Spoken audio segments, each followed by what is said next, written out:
Welcome to another Elections Group webinar.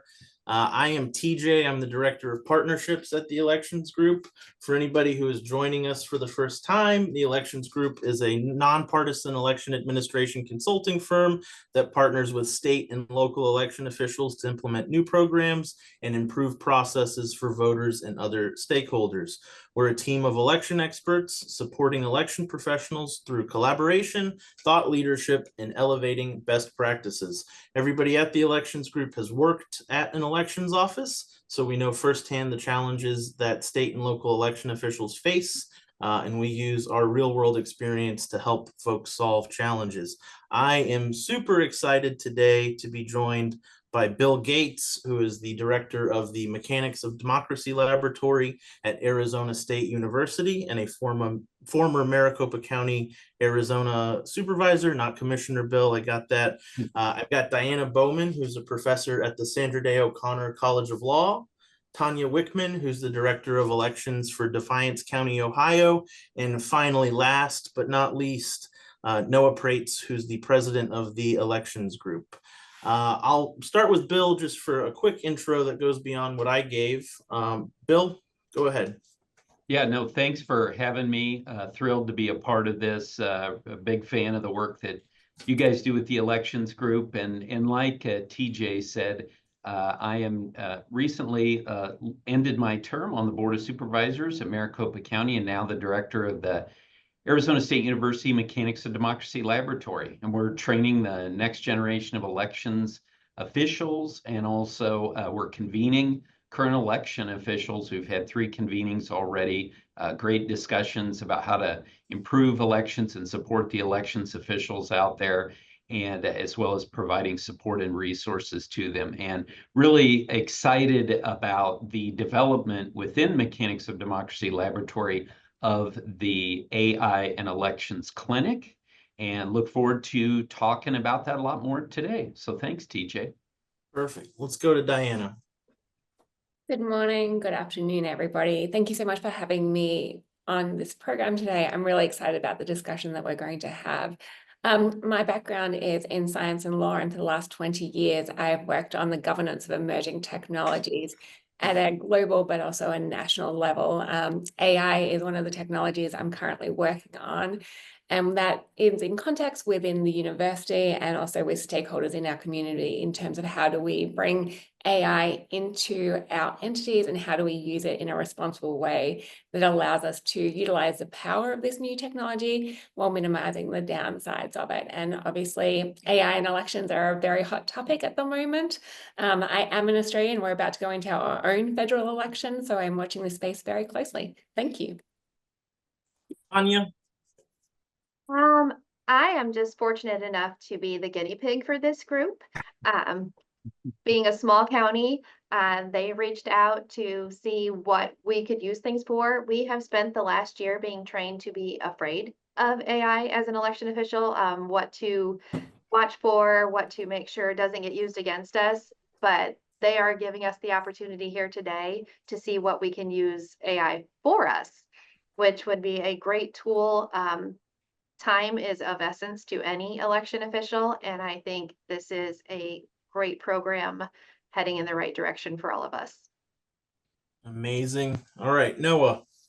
Hey, so I'm a 20-year former election official in Cook County, Illinois, one of the largest. Always had opportunity to lean into emerging things like cybersecurity, for example.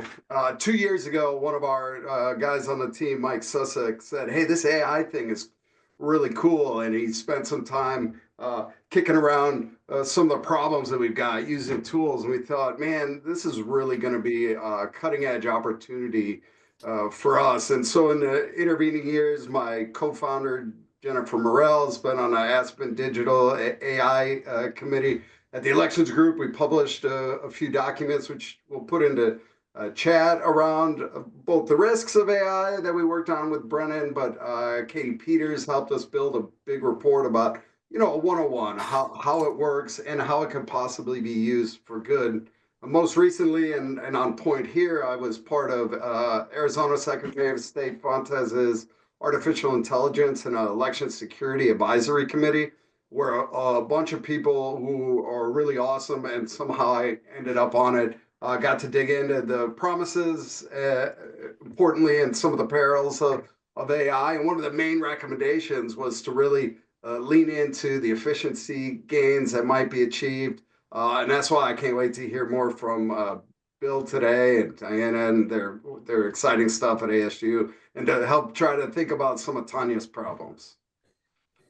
Well, let's not go that far.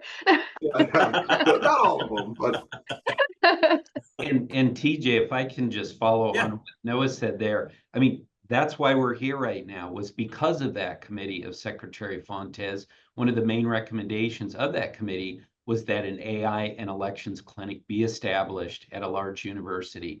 And given Maricopa County's rich history in elections of late that I've played a little part in, and then really the unique and wonderful partnerships that ASU has with the AI community, we're just really well positioned, and we've got a lot of support. Di is just one example of the support that we've received, going all the way up to our senior management team here for AI. Not only what AI can do, pushing the envelope, what are the new great things that we can do, but how can we use the AI that's already available on our own computers to make the lives of election officials better?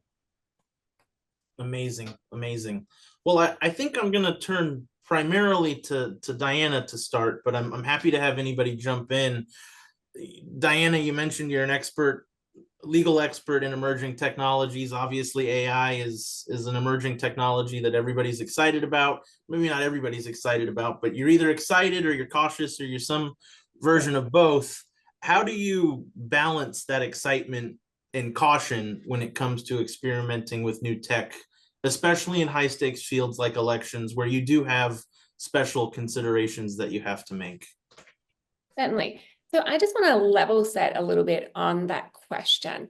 I was at a phenomenal presentation last week at our legislature, hearing from two experts from Estonia talking about their e-government. Estonia is well recognized to be the leader in e-government, and 100% of their government functions is now available electronically. It used to be 99.9. You could not get a divorce electronically, but they have now added on the divorce function. And listening to them present, over 50% of their citizens actually vote electronically. This is not controversial. This is not with concerns about cybersecurity or trust. It is an efficiency gain. And they're seeing that across the board in terms of not just the 18-year-olds, but also the people who are the 65, the 75-year-old. And there is such trust in the technology because they have been able to incorporate e-government across the spectrum, and that individuals have their own ability to check who is checking their data in what context. And so they themselves are kind of regulating the government. So I think we have to think about this, not necessarily framing just in terms of risks and benefits, but also really around the efficiency. I know on an everyday basis, I'm using generative AI in everyday function. So for example, I had to write a letter of invitation for a visiting faculty member yesterday. I jumped on in terms of using AI and generated that in 2 minutes. I'm somebody who uses it every day. Part of the issue around here in mindset is really making people feel comfortable with the different applications and seeing how it can be used in terms of those gains in productivity, but also then personal life. So as we're trying to navigate this in terms of the frameworks of AI and elections, we really have to think about, one, workforce development and ensuring that our election officials have the tools that they need. Two, around how do we build trust? And that's in terms of the election officials, but also the citizens that we're trying to serve around this. And three, how do we ensure the accountability is built into the system from day one so that we can move to a situation where we are far closer to an Estonia situation than what we are here today? Thank you. Excellent. Does anybody want to, Noah, kind of looking at you as our resident expert in cybersecurity as it relates to elections, anything to add about our context or? Well, I mean, I guess I would just say, like, I mean, Estonia has been an interesting case study, and certainly as people think about efficiency gains in e-government and voting, obviously we've held a red line here on voting online, but it's a good sort of logical parallel as we think about AI and elections. I mean, AI and elections writ large raises a lot of like red flags, but we know people are using it for basic use, for building presentations, for writing letters, and we know those efficiency gains are available today in all the products that we own in Microsoft or Google, and like there are eminently safe applications today. And then we know that there are bigger problems sort of in elections that need to be studied and tested and kicked around and developed over the years. You know, it's really going to be a fascinating field to watch. And I think what Bill's setting up is creating sort of mechanisms to make sure that as things are adopted, they're done so safely. Well, I think that's right, Noah. I mean, the key as we look at this, as we develop this, and we're very excited about the wonderful advisory committee that we have that includes Tanya and many other elections officials, is will our efforts lead to more faith and trust in elections? That has to be our bottom line. And that's why, you know, AI, I think as everyone knows, it's risky to test out AI in a live election. That's why our clinic is the place where we can do this. We can look at how AI can be used, for example, capacity multiplication. I think that's one of the really wonderful use cases that we have. You know, we all know that in some of the larger jurisdictions, we have to bring thousands of temporary workers on board for a short period of time. AI may allow us to do that capacity multiplication in a more efficient way, in a more cost-effective way. In addition to, you know, allowing us to identify vulnerabilities, gaps in the system that we might miss as humans, that AI can pick up for us. And why is that so important? Because it makes it less likely that we'll have errors, and that's another fewer errors equals more faith and trust in elections. May I just add to this? I think this is really exciting to actually house this within a university, especially one at the scale of Arizona State University. We have, for example, 33,000 students in our engineering school. Complement that with a law school, complement that with a school of public administration, complement that with students who are studying technology and ethics and global futures. This is an opportunity where we can bring so many students and faculty together to think through these complicated questions. But it also goes beyond that. If you want to test this, we have 100,000 students where you can actually do mock elections and do it in a way where you have your engineers trying to hack the system, or you've got other students who are trying to vote. So we can actually do something at a scale here that many other universities cannot do. And we can do it in such a way that we have the protection of the university environment. We also have an incredibly large technology team who can also support this work. And I think we can do it in such a way that we can actually build trust into the system as we're doing it. That's excellent. Tanya, I'm kind of looking to you as our person who's still in the field. What are your big dreams for some of these use cases? And at the same time, you know, what are some of the scary use cases that keep you up at night? I think there's so many. I think a lot of things that I would like to see is elections change so fast. For us to be able to engage with the public, it would be great to have, okay, we're going to plug this information in. This law changed today. Help us get it out to the public as quick as we can when we are doing 800 other things at the same time, but you still have to engage and educate them. I think the AI side of things where you can get it out quick and efficient and share it with other people in your community is a great step forward. I was in LA a couple summers ago where they had a video from the president at the time, and he was stating that, you know, the aliens were coming and it was going to affect the election, and it looked so real and so scary, which was unfortunate that I had to go on and speak next. But you get to that point where we've taken tabletop exercises and we practiced 2024 of what to look for in AI and what to fear and what to not mistakenly use. But looking at it from a fresh perspective, with you guys in this group is really nice to know that somebody's working towards making things more efficient for us. Because you can throw money at elections, and not that we don't need it. I mean, don't get me wrong, but money doesn't buy time. And anything that makes us more efficient and better communicators is going to be phenomenal for every office. Tanya, and TJ, if you don't mind, I just sort of want to underline a couple things that I heard there. I don't know if you guys are familiar with the U.S. Alliance for Election Excellence, but they're girded by 5 values, which all election officials share. The two biggest ones I think here are proactive transparency and continuous improvement. And I heard you, Tanya, talking about your need to communicate in a very dynamic and rapidly shifting environment to continue to engage your variety of stakeholders. Diana talked about it.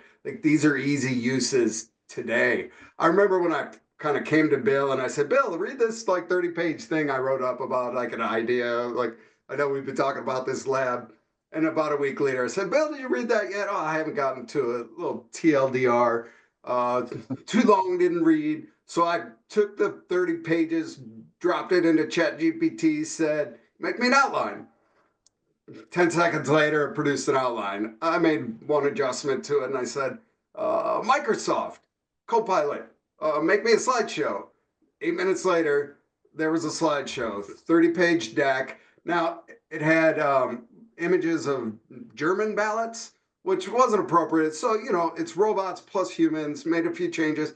But the idea that I could take 30 pages of text in 10 minutes, make a slideshow, means I can all of a sudden offer compelling communications to the stakeholders I cared about here. But for Tanya, that means when I'm going to my board, I can bring more compelling communications. When I'm going to different community meetings to tell them about what's new in Ohio laws, I can communicate better. And so the mindset that means there are these basic tools that we can use now to become super efficient is going to be, I think, a real key to the success of sort of Bill's efforts at the clinic. At least the first part of it is to go to election officials, show them how you can use the tools they already have, depending on their licenses, but built into Google and Microsoft and other tools to increase their efficiency immediately.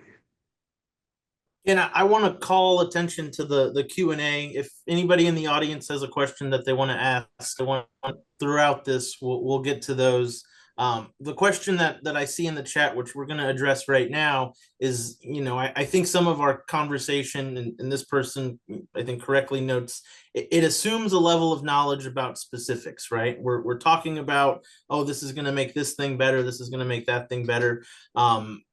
One of the folks who I think is attending this webinar, they sent in a note about some of the things that they use AI for, and it includes simplifying their election administration plan, simplifying their election worker manual, ensuring county voter information pages are understandable, so using plain language, checking ballots for accuracy, checking ballots for grammar or misspellings, ensuring that their voter information guide contains all necessary materials. I mean, it's a checklist, right? You plug your information in, plug your checklist in. I think very importantly, a lot of what we're talking about at the basic level are the basics, right? Just foundational pieces of communications or operations that you're not looking at AI as a replacement for these things, but as a trusted guide or as a really good administrative assistant is one way it's been described. Can anybody, Tanya, again, sorry to come back to you, but just looking at that question in the chat, what are some things that you may think, wow, this takes forever, it shouldn't take forever, what can I be doing? I think even running numbers for an audit after an election could be plugged in, take it, put it over in a spreadsheet and do a larger scale audit than we do. We do a minimum 5% audit of all of our numbers. You could use it to break down your voters by precinct and how they voted in this year, just by giving access to the data we already have. But we wouldn't have to build it. You know, when I do interviews on upcoming elections, our local news reporter loves to say, well, how does this compare to another like election? So I'm digging through everything back to, you know, the last 16 years saying, well, this percent turned out here and this percent turned out here, where if we could incorporate everything already done for us, it'd be much quicker than me saying, okay, give me an hour and call me back. I love the fact that like we're thinking of problems and solution sets, and I'm like, yes, yes, yes. But on a few of these things, we want to think about the safety and the security of the environment we're working in. So you could imagine putting in your voter system usage manual into ChatGPT and say, turn this into something simple. Well, you've just donated out into the public sphere a tremendous amount of data. You might have just killed your operational security because somewhere in that document are passcodes, pictures of keys, etc. So it's really important as we think about uses to build efficiencies. We're also thinking about the sort of risks they introduce. And so I know that like part of Bill's clinic, be thinking about publicating, you know, safe use, right? Like these tools are good, but you want to buy the private cloud-based environment that can give you the same thing, but you haven't donated it to the whole world. You haven't just given away a bunch of PII. So it's like, yes, yes, yes on all of these things, but let's do it safely. Diana, I see you emphatically agreeing with some of what Noah's saying. Can you remark just a little bit on? Absolutely. I think there's still a very low understanding with people using generative AI that as soon as they upload documents or generate documents through these platforms, that these are publicly available. And we have definitely seen some lawyers put in information around clients and have it disclosed.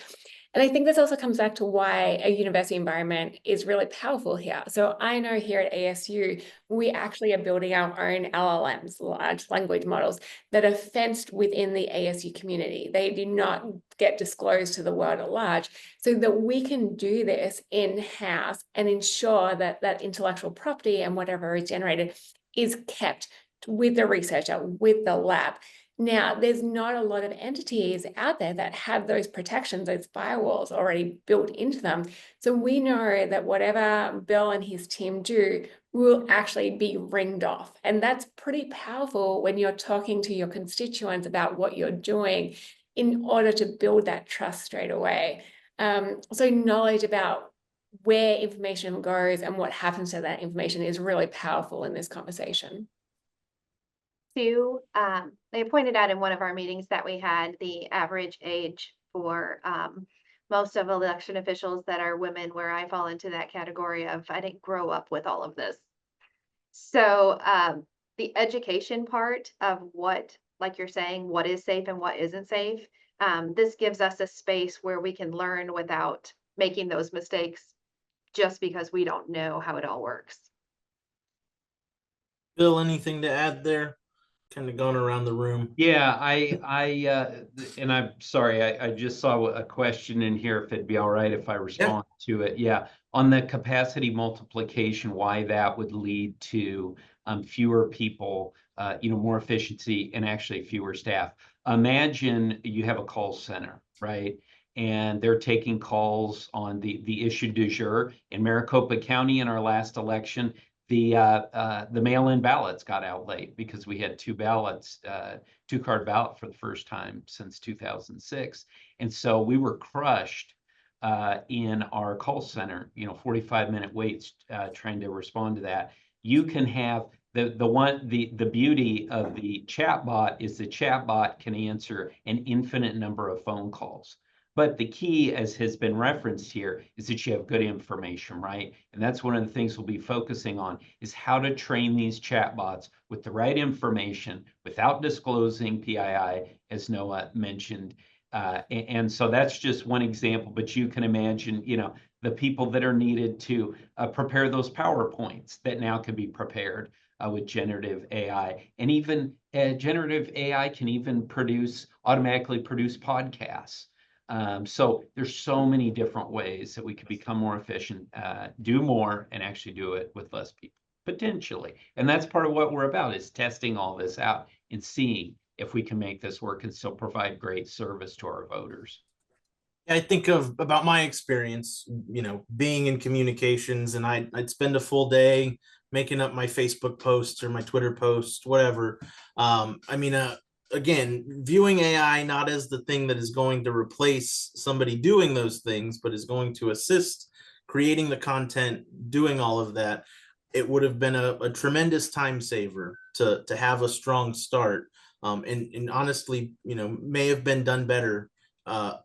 Very importantly, though, with that human oversight before pressing send. I want to turn to one of the questions in the chat. Thanks, Bill, for jumping in there. And this goes to that second set of eyes. So the question we have is, how can we trust generative AI to tell the truth or to provide accurate analysis? Are we really there yet with generative AI? Anybody can jump in. I know none of us are tech experts, but I know we're all novice users, or maybe beyond novice. But anybody have any thoughts on how you're approaching that in your everyday work? I think it's nice to have a backup check. You're still the human that's doing everything, but I'm always one that wants 5 other people to look at anything I'm doing to make sure there's no errors. I mean, we're in a profession that expects perfection. So you're always going to be the last person to look at it. I think as a human, I know everything that leaves our office. I know what's going. So I wouldn't expect to just put something out there because I ran it through a program. But it took away all of the time making the program. Yeah. I would agree with that. I think we are getting a lot better in terms of AI and generative AI, and definitely as new releases or updated versions, the accuracy is getting better. But as I tell my students, that if they're using generative AI in their coursework and they create a document, they need to go and check every single one of those references. And I can assure you that there are going to be some mistakes in there, and that is on them if they fail to do so. So we're teaching people in the classroom today not to trust it, to actually have that final set of eyes. And I think as more universities actually adopt policies around the use of AI in the classrooms, that workforce development in terms of trusting and accuracy and checking is going to be built into that next generation of students.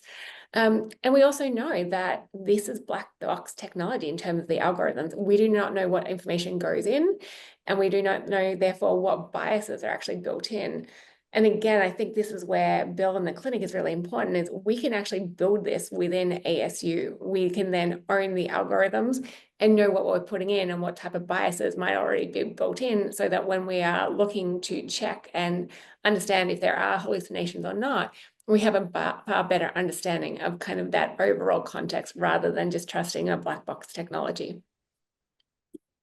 And the other thing that I would add is that, it's coming. I mean, generative AI is coming, and it's here.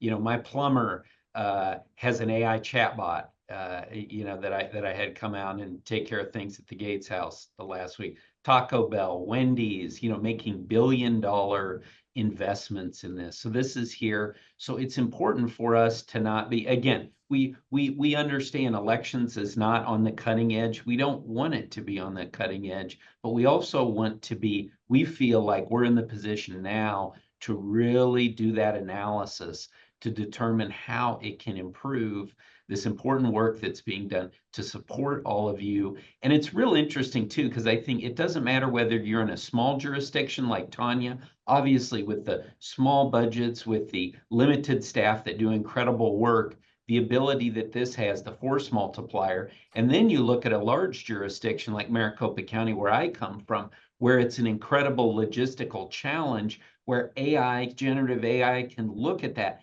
make those, make the logistics more efficient, bringing down costs, getting, something that's near and dear to those of us out here in the West, maybe getting those results in a little bit quicker, maybe doing that analysis, and, as well as making sure that for a jurisdiction like Maricopa County that has vote centers, are we putting the vote centers in the right places? We can do that. We can look to generative AI to give us that assistance. In the end, always overseen by humans. Yeah, I mean, robot plus human is a whole story. I mean, it's important to sort of categorize these things by risk, right?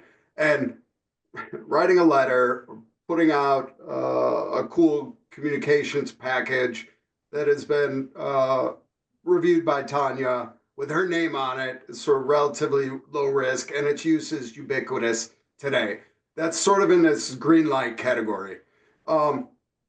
More difficult election questions, the things that Bill are raising, sort of logistics, site analysis, these things are being done already, but not at scale, not with the same level of processing power. It's kind of in my book a tranche of sort of yellow light space where, because of the risks of it, the inability for the human to sort of know it intuitively. It's not like a misspelling.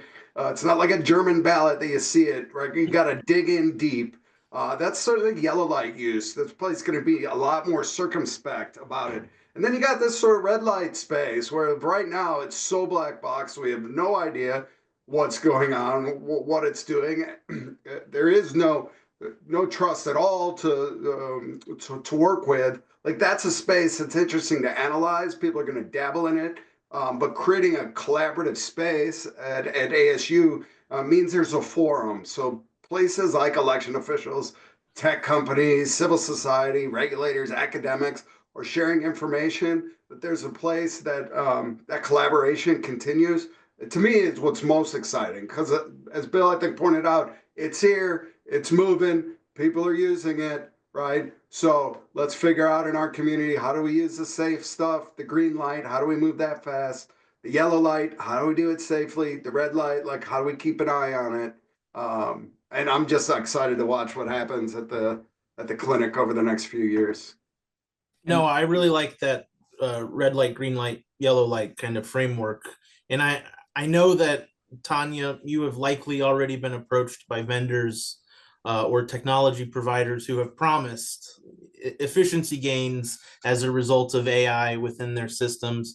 Kind of for everybody, what are some of the questions you should be asking? Maybe using that, green light, yellow light, red light framework.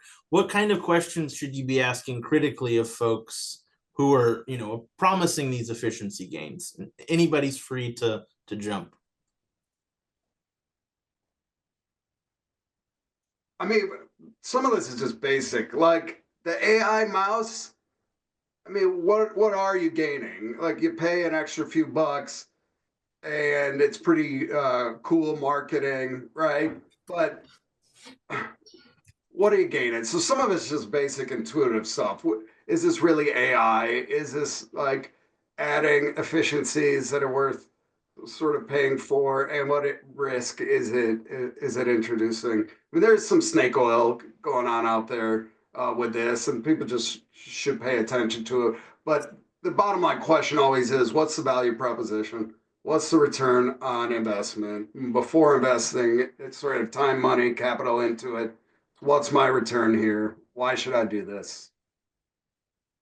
Well, and to this point, this is one of the reasons that we're excited about getting the clinic started now, is so that election officials won't just be consumers of these products, but by coming and collaborating with us, they can actually help to develop the generative AI products that they want, that help them, not what helps a college professor or, my plumber or Wendy's, but for elections officials. So I think that's the best way. And then folks in the profession can have confidence then that, this is something that's going to help me, because someone who understands my job actually helped develop this product. Diana or Tanya, anything to add? It's always fun when you get to work with people who actually know how elections run. It's a hard thing to explain. But even looking at, like, we've spent the last week with layouts of all of our polling locations, laying all over our desk, redrawing everything, because we have to change the way we're running our election this time.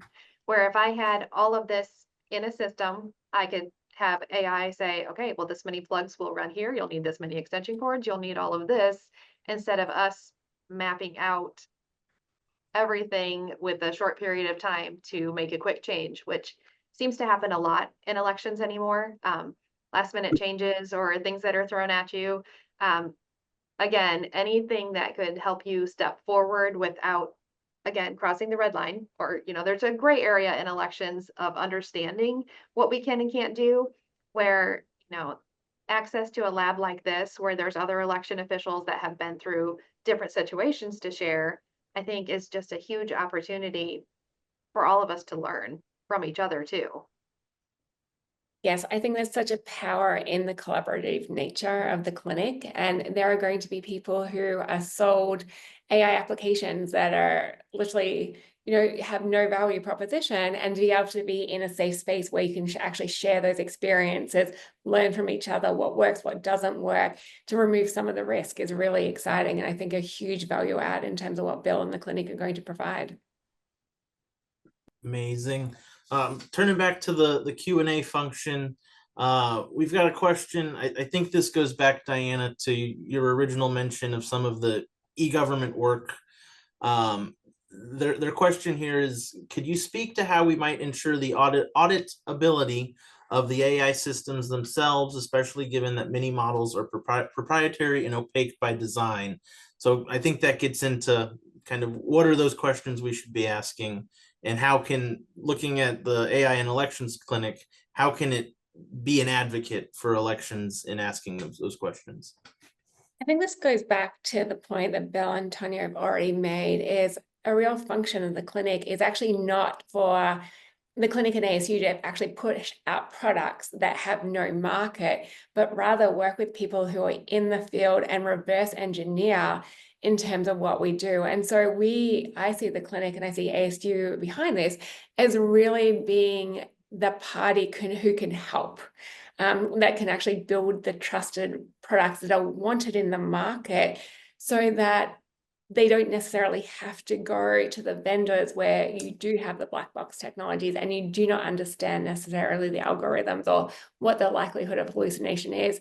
So by having it in terms of reverse engineering and working with those in the field, I think we build in more credibility. We remove some of the questions, but we can also do the in-house auditing as we're actually building these. One of the things I love to say, and I'm not sure the president of my university necessarily appreciates this, but universities are really good at failing. Like, this is what we do every single day. You can't go to a faculty member, a postdoc, or a PhD student who has not failed in their research. The thing about universities, we do it in an environment whereby we are meant to fail, but we also do it in an environment where we get up and redo and we analyze why we failed so that we can come out with a stronger answer at the end. There are not many institutions in the world that actually have the luxury of being able to fail and to then move on. And I think when the work I do is, that's the ethos I take into it. And I think that's what we're looking to do with the type of activities the lab does in partnership with colleagues across the university, and then in partnership with election officials on the ground. So we remove political risk in many ways. Anybody? That lines up perfectly. I was thinking, you've got the ability to fail. Tanya's got no time to fail. Like, it's a zero tolerance. And so election officials are amazing because they bring such creativity to these problems. And it's always looking around for tools and skills that can help solve the problem. And the idea of the clinic is that when election official A says, hey, I just cobbled together with no code or low code, ChatGPT and Microsoft plus this other little application, and I think it solves this problem, but am I introducing new risk, right? It's first do no harm. So kick it up to a place like a clinic or a test lab, and they say, yes, this is actually safe. You haven't introduced risk. If the parameter on this product is set here, and the parameter on that product, like, and you install it this way, that's a safe application. So now this chatbot idea with a constrained set of language in the model that's answering just a couple questions around what voting equipment or whatever it is you're telling your polling place, like those creative solutions can spread and we can get better as a field in a low risk manner. So what's going to be exciting, I think, is Bill's approach to this is the addressing mindset first. I mean, we're rightfully scared of AI and elections and the implications broadly for society, but understanding that its use is ubiquitous today. There is immediate value to be added. Understanding that from just a shift in mindset, it's going to be a fun thing to do for everybody over the next year. The next step is kind of developing a skill set and the recognition that there's nothing like actually putting hands on keyboard. So I'm imagining Tanya being able to step up to her state association meeting and there's 3 or 4 kiosks in the vendor room where they're saying, hey, try this out, you know, or coming to what, Bill, maybe like hold a boot camp or something and kick some stuff around. Around spring training time, maybe? Spring training, that's right. You guys could come to University of Chicago in the summer, you know, instead of going to Arizona. But really learn some things, bring big problems, and kick around a variety of tools from a variety of vendors and think about different solution sets of problems that have plagued us forever, you know. And then the sort of creme de la creme is this applied research to big problems that you guys, like, and a whole team that you guys can bring together at ASU to make sure that the big stuff that vendors are putting out are safe. So I just can't wait. Anybody have anything to add on? We go to the next question. I think this may be a little philosophical for us, but it is in the Q&A. So do you fear that people will be so bombarded with AI communication that they ignore it to some extent in favor of human created content? So this is a comms question. We'll throw it to you all. I have, I think, a little bit of an answer, but anybody have any thoughts? Well, I think this goes back to the question that we've got to have and the point that we have to have humans always involved. So to have the human eye looking at this, say, this is not genuine. And we know, again, getting back to what's our number one goal here, building faith and trust in elections. And if our communications are coming out, they might be coming out quick, but they're coming out sounding stilted, sounding like a robot, that's not going to help with the goal of building trust and faith in elections. And in the end, it's those elections officials, and you know, I'm a real proponent of this, that when the elections officials communicate themselves, that makes such a big difference. When the people in the community get to know their elections officials, that helps to build that trust. So this is meant to assist. Like Tanya, I love Tanya's example. Our state legislatures, they love to change the laws every session, right? And so to be able to quickly adjust to that, to make sure mistakes aren't made, and to make sure that our voters know about what's going on, that's what's important. But in the end, there always has to be a human element involved, and that human touch in communications is so important. I'm going to pick up on a point that was made earlier, that if people are waiting on a telephone line for 45 minutes to get an answer related to an election related question, my guess is, and correct me if I'm wrong, that probably the questions that they're ringing about, there's probably 10 variations of the same question. If you can build a chatbot that is accurate and timely and efficient and actually sounds like a knowledgeable response, that is going to build trust in the system straight away. Again, you're going to have the oversight from the human side on those answers, but people want efficiency in terms of those answers. And you create a system that is trustworthy and accountable and responsive, you're going to have some happy voters on your hands. That's excellent. Noah, Tanya, anything to add there? Not on the comm side, you know. I'll say when I think of efficiency in elections, I don't think about this as in labor dollars or people. The truth is, we cannot do what we're asked to do already. we are not meeting our own service level expectations.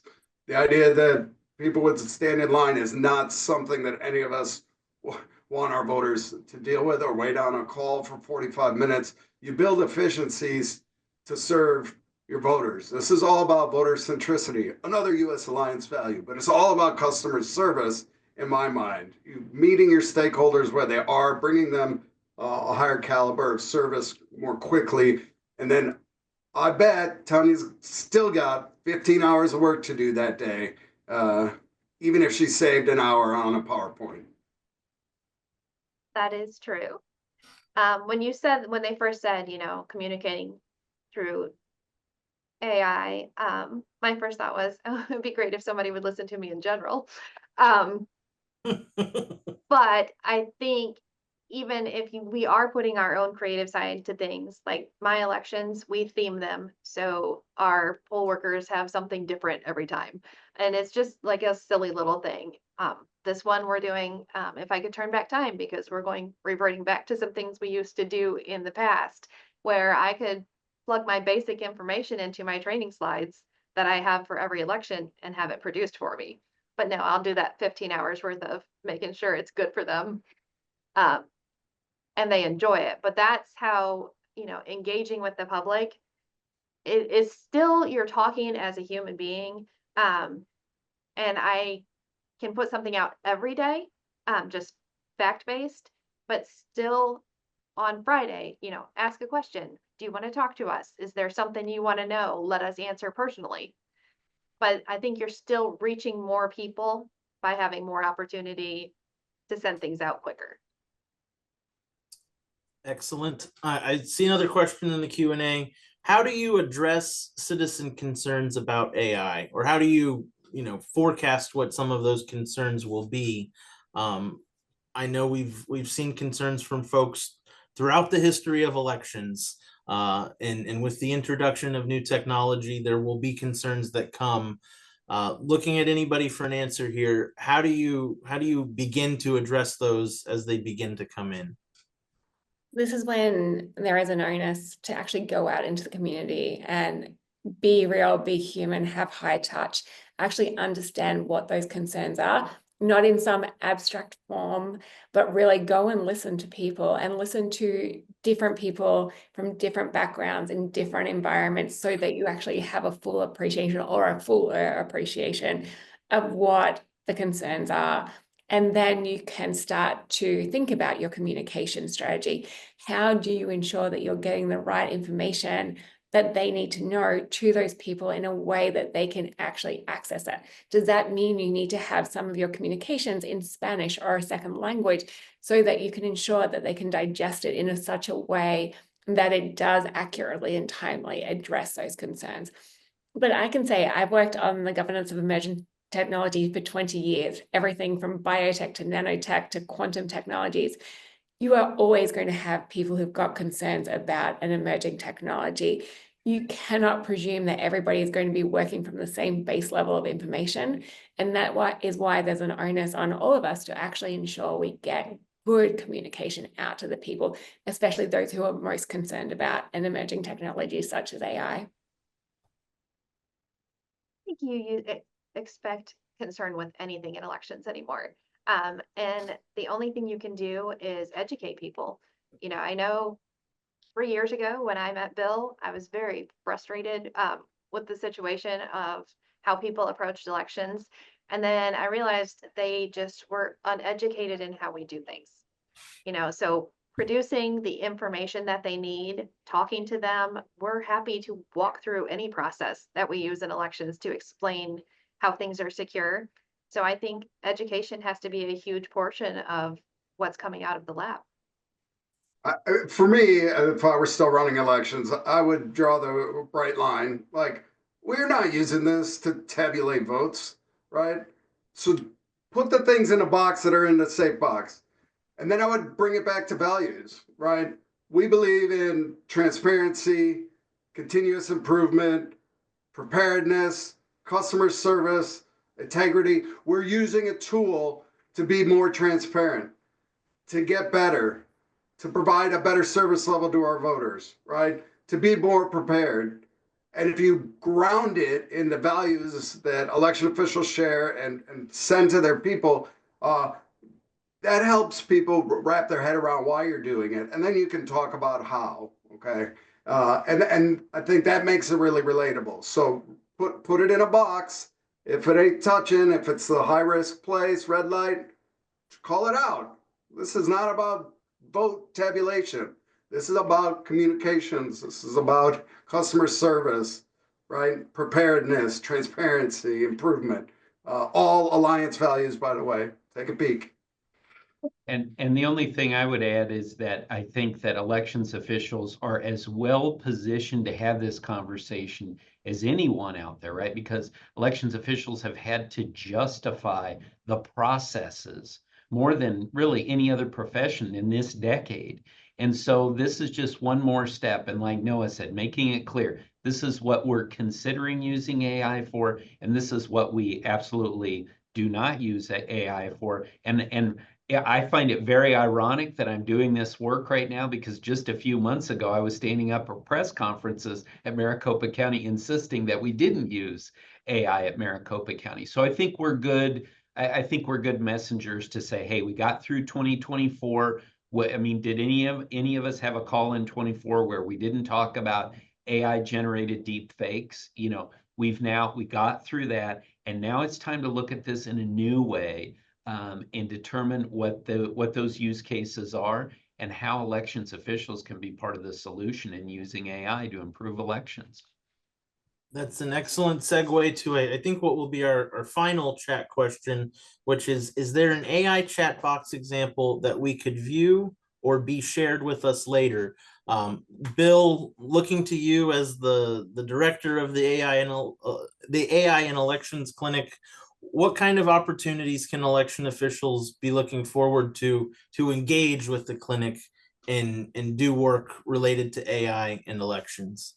Yeah, we're really excited about this, about having, I saw one of the comments in the QA, someone was wondering when they can get out here. We would love to have, we had a convening in February where, you know, without naming names, we had some specific elections officials who talked about their experience with AI chatbots in November of 24. So we've got those examples. We can talk through those. We can develop more. So this is how we learn, right? We've got to go through it. And the key when you get back to these chatbots is what you're training, what information you're training it on. I think maybe some people on the call here were part of that group that met at Columbia University early last year. And we saw how the chatbots did, frankly, a terrible job of providing information about specific jurisdictions. That's because they weren't trained on the right information. So these are the type of lessons that we're going to learn every day as we go forward with this work, but we can't do it without the people on this call and your colleagues. So we sure look forward to the opportunity to work with all of you. This can be a lot of fun, and I think we can get a lot accomplished. But we will fail. We will fail, as Di said, but in the sandbox and not in live elections. That's excellent.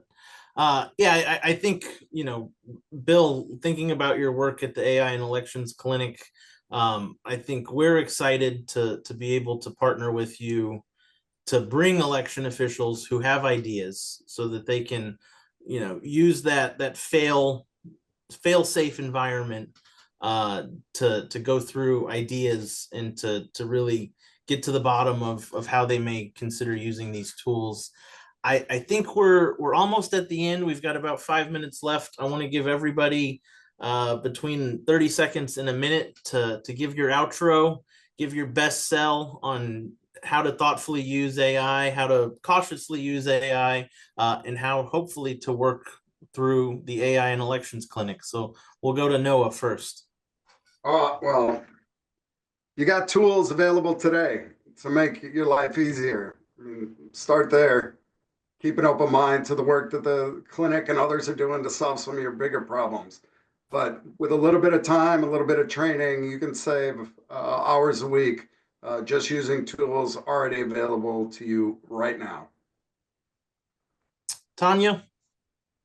I think, again, as election officials, we're trained to fear AI last year. This is an excellent opportunity to get to know people at Arizona State, the elections group, the people who are working towards it, and you'll know what they think is your red light and green light. So maybe they can give you some ideas on the green light that you can start playing with as you learn, and as they expand, you can learn more from them in the future. Diana? I would like to just thank everybody on this call and all the election officials out there. You do an amazing job. I live in Maricopa County. I saw this in real time play out in several elections. You are on the front line, and I'm really excited as an academic to be able to partner with you and support what you do every day. ASU loves to partner. We love to create real world solutions in partnership. So please go and knock on Bill's door. And Bill, thank you for your leadership in this space. It's incredible to have you on board. We're really excited to see what you do. Thank you. Well, thank you. Bill? I appreciate it, and appreciate ASU, welcoming me here to have the opportunity to work with all of you on this call. I have so much respect for what all of our elections officials do, and know that you all need support. And I think this is a unique way that we can show that support. I'm thrilled to be partnering with the elections group, where we can leverage their expertise, their contacts, their knowledge to bring this all together. Because I think when people come to the clinic, we have the opportunity to think through these issues, to bring our experts at AI to the table. I think that not only can our elections officials, help to design great products that can help all of you in the jobs that you do, but this clinic can really become a showcase for what AI can do in elections. Again, getting back to that goal of continuing to build trust and faith in elections. So thanks so much, everyone. And TJ, thanks for being our moderator. And I guess, yeah, congrats on that game last night too. I encourage folks, after this webinar, you're going to get an email from us. Ask uses of AI that you're curious about, that you're cautious about. I think we'll take those back to Bill, and we can probably pretty quickly throw together some really concise trainings on how you may consider using AI. And I know we're going to have future conversations led by Bill, led by professionals, both in the tech space and in the election space. So I encourage folks to take part in those conversations similar to this one. Thank you, everybody, for joining us. Thank you to all of our panelists for being on, and go Gators. How's that? All right. Thanks, everybody. Have a great one. Bye-bye.